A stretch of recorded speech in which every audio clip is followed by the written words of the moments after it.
கோழி முட்டைங்கிறது வந்து ரொம்ப நெடுங்காலமாக நாம் உணவாக பயன்படுத்தி வந்த ஒரு பொருள். இன்றைக்கு நவீன அறிவியல் மிக உசத்தியாக கொண்டாடக்கூடிய ஒரு உணவுப் பொருள்னு கூட கோழி முட்டையை சொல்லலாம். ரொம்ப மாத்திரையாக நம்ம பார்க்குறோம், விட்டமின் மாத்திரை. இது கொஞ்சம் பெரிய சைஸான விட்டமின் மாத்திரைன்னு கூட சொல்லலாம். அந்த அளவுக்கு நிறைய விட்டமின்களையும் புரதச்சத்துக்களையும் கொழுப்பு சத்தையும் சேர்த்து கொண்டிருக்கிற ஒரு பொருள் வந்து கோழி முட்டை. உதாரணமாக எடுத்தீங்கன்னா, முட்டையில் வந்து உடனடியாக நமக்கு கிடைக்கக்கூடிய ஒரு விஷயம் முட்டையின் வெள்ளை கருவில் இருக்கக்கூடிய அதனுடைய புரதச்சத்துக்கள்.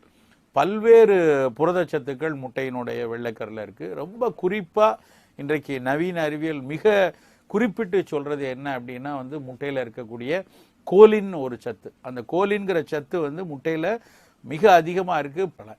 அந்த கொலைன் சத்து வந்து முட்டையில் வந்து மிகச்சிறந்த அளவு இருக்குது.